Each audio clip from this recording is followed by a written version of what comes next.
जय श्री हरि। हेलो दोस्तों, आपका स्वागत है हमारे चैनल भक्ति कथा संग्रह में।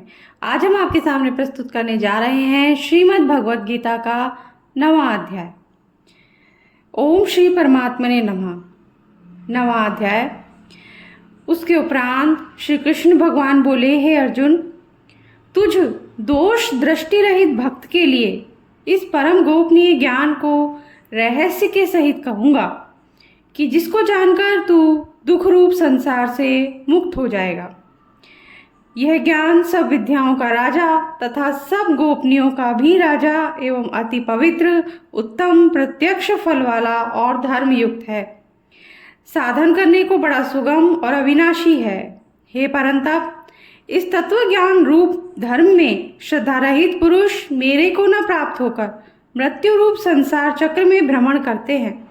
हे अर्जुन, मुझ सच्चिदानंद घन परमात्मा से यह सब जगत जल से बर्फ के सदृश परिपूर्ण है और सब भूत मेरे अंतर्गत संकल्प के आधार स्थित हैं। इसलिए वास्तव में मैं उनमें स्थित नहीं हूँ और वे सब भूत मेरे में स्थित नहीं हैं, किंतु मेरी योग माया और प्रभाव को देख कि भूतों का धारण पोषण करने वाला और भूतों को उत्पन्न करने वाला भी मेरा आत्मा वास्तव में भूतों में स्थित नहीं है।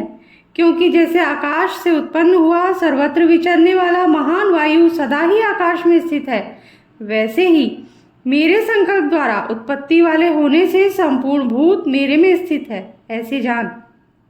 हे अर्जुन, कल्प के अंत में जब सब भूत मेरी प्रकृति को प्राप्त होते हैं, अर्थात प्रकृति में लय होते हैं, और कल्प के आदि में उनको मैं फिर रचता हूँ, कैसे कि अपनी त्रिगुणमयी माया को अंगीकार करके स्वभाव के वश से परतंत्र हुए इस संपूर्ण भूत समुदाय को बारंबार उनके कर्मों के अनुसार रचता हूँ। हे अर्जुन, उन कर्मों में आसक्ति रहित और उदासीन के सदृश स्थित हुए मुझ परमात्मा को वे कर्म नहीं मानते हैं।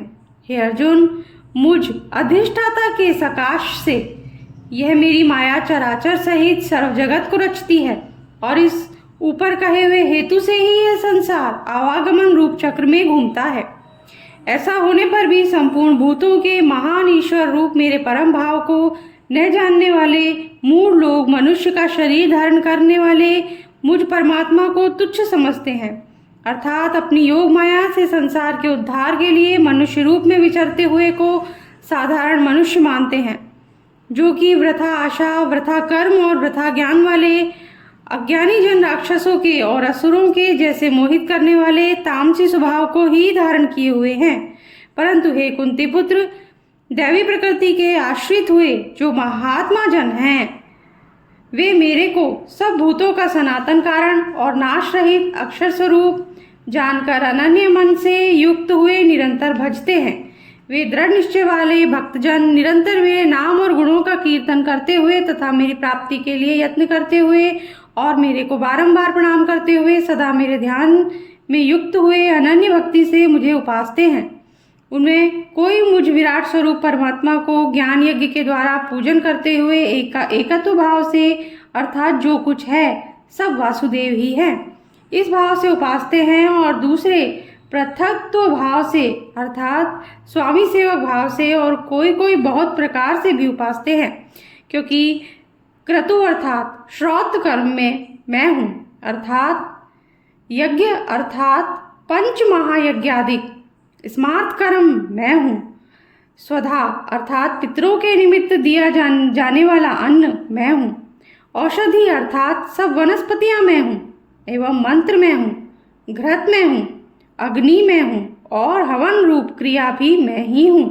हे अर्जुन, मैं ही इस संपूर्ण जगत का धाता अर्थात धारण पोषण करने वाला एवं कर्मों के फल को देने वाला तथा पिता माता और पितामह हूँ, और जानने योग्य पवित्र ओंकार तथा ऋग्वेद, सामवेद और यजुर्वेद भी मैं ही हूँ।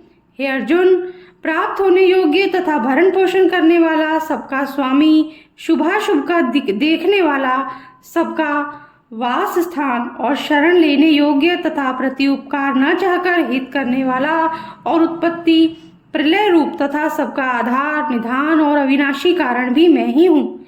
मैं ही सूर्य रूप हुआ तपता हूँ तथा वर्षा को आकर्षण करता हूँ और वर्षाता हूँ। और हे अर्जुन, मैं ही अमृत और मृत्यु एवं सत और असत भी सब कुछ मैं ही हूँ। परंतु जो तीनों वेदों में विधान किए हुए सकाम कर्मों को करने वाले और सोमरस को पीने वाले हैं एवं पापों से पवित्र हुए पुरुष मेरे को यज्ञों के द्वारा पूजकर स्वर्ग की प्राप्ति को चाहते हैं, वे पुरुष अपने पुण्यों के फलस्वरूप इंद्रलोक को प्राप्त होकर स्वर्ग में दिव्य देवताओं के भोगों को भोगते हैं। वे उस विशाल स्वर्गलोक को भोगकर पुण्य क्षीण होने पर मृत्यु लोक को प्राप्त होते हैं। इस प्रकार स्वर्ग के साधन रूप तीनों वेदों में कहे हुए सकाम कर्म के शरण हुए और भोगों की कामना वाले पुरुष बारंबार जाने आने को प्राप्त होते हैं, अर्थात पुण्य के प्रभाव से स्वर्ग में जाते हैं और पुण्य क्षीण होने से मृत्युलोक में आते हैं। जो अनन्य भाव से मेरे में स्थित हुए भक्तजन मुझ परमेश्वर को निरंतर चिंतन करते हुए निष्काम भाव से बसते हैं, उन नित्य एक ही भाव से मेरे में स्थित वाले पुरुषों का योगक्षेम मैं स्वयं प्राप्त कर देता हूँ। हे अर्जुन, यद्यपि श्रद्धा से युक्त हुए जो सकामी भक्त दूसरे देवताओं को पूजते हैं वे भी मेरे को ही पूजते हैं, किंतु उनका वह पूजन अविधि पूर्वक है, अर्थात अज्ञान पूर्वक है, क्योंकि संपूर्ण यज्ञों का भोक्ता और स्वामी भी मैं ही हूँ। परंतु वे मुझ अधियज्ञ स्वरूप परमेश्वर को तत्व से नहीं जानते हैं, इसी से गिरते हैं, अर्थात पुनर्जन्म प्राप्त होते हैं। कारण यह नियम है कि देवताओं को पूजने वाले देवताओं को प्राप्त होते हैं, पितरों को पूजने वाले पितरों को प्राप्त होते हैं, भूतों को पूजने वाले भूतों को प्राप्त होते हैं और मेरे भक्त मेरे को ही प्राप्त होते हैं। इसलिए मेरे भक्तों का पुनर्जन्म नहीं होता है। हे अर्जुन, मेरे पूजन में यह सुगमता भी है कि पत्र, पुष्प, फल, जल इत्यादि जो कोई भक्त भी मेरे लिए प्रेम से अर्पण करता है, उस शुद्ध बुद्धि निष्काम प्रेमी भक्त का प्रेम पूर्वक अर्पण किया हुआ वह पत्र पुष्पादि मैं सगुण रूप से प्रकट होकर प्रीति सहित खाता हूँ। इसलिए हे अर्जुन, तू जो कुछ कर्म करता है, जो कुछ खाता है, जो कुछ हवन करता है, जो कुछ दान देता है, जो कुछ स्वधर्माचरण स्वरूप तप करता है, वह सब मेरे अर्पण कर। इस प्रकार कर्मों को मेरे अर्पण करने रूप संन्यास योग से युक्त हुए मन वाला तू शुभाशुभ फलस्वरूप कर्म बंधन से मुक्त हो जाएगा और उनसे मुक्त हुआ मेरे को ही प्राप्त होएगा। यद्यपि मैं सब भूतों में संभाव से व्यापक हूँ, न कोई मेरा अप्रिय है और न प्रिय है, परंतु जो भक्त मेरे को प्रेम से भजते हैं वे मेरे में और मैं भी उनमें प्रत्यक्ष प्रकट हूँ। मेरा भक्तिभाव का और भी प्रभाव सुन। यदि कोई अतिशय दुराचारी भी अनन्य भाव से मेरा भक्त हुआ मेरे को निरंतर भजता है, वह साधु ही मानने योग्य है, क्योंकि वह यथार्थ निश्चय वाला है, अर्थात उसने भली प्रकार निश्चय कर लिया है कि परमेश्वर के भजन के समान अन्य कुछ भी नहीं है।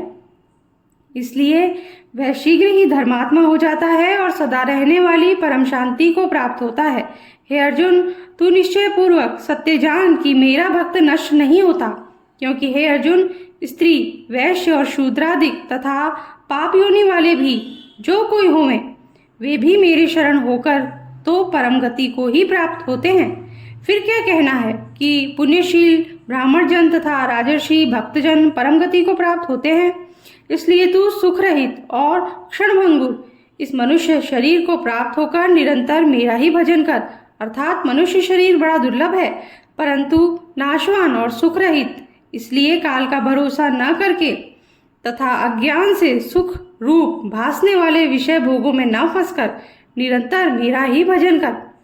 केवल मुझ सच्चिदानंद घन वासुदेव परमात्मा में ही अनन्य प्रेम से नित्य निरंतर अचल मन वाला हो और मुझ परमेश्वर को ही श्रद्धा प्रेम सहित निष्काम भाव से नाम गुण और प्रभाव के श्रवण कीर्तन मनन और पठन पाठन द्वारा निरंतर भजने वाला हो तथा मुझ शंख चक्र गदा पद्म और किरीट कुंडल आदि भूषणों से युक्त पीताम्बर वनमाला और कौस्तुभ मणिधारी विष्णु का मन वाणी और शरीर के द्वारा सर्वस्व अर्पण करके अतिशय श्रद्धा भक्ति और प्रेम से विहलता पूर्वक पूजन करने वाला हो और मुझ सर्वशक्तिमान विभूति बल ऐश्वर्य माधुर्य गंभीरता उदारता वात्सल्य और सुहृदता आदि गुणों से संपन्न सबके आश्रय रूप वासुदेव को विनय भाव पूर्वक भक्ति सहित साष्टांग दंडवत प्रणाम कर इस प्रकार मेरे शरण हुआ तू आत्मा को मेरे में एक ही भाव करके मेरे को ही प्राप्त होवेगा। इसी के साथ 9वां अध्याय समाप्त होता है। अगर आपको पसंद आया हो तो लाइक ज़रूर कर दीजिएगा और अगर आपने मेरे चैनल को सब्सक्राइब नहीं किया है तो सब्सक्राइब कर दीजिए, बेल आइकन प्रेस कर दीजिए ताकि हमारे आगे आने वाले वीडियोस भी आपको इजीली मिल सके। Thank you. जय श्री कृष्णा।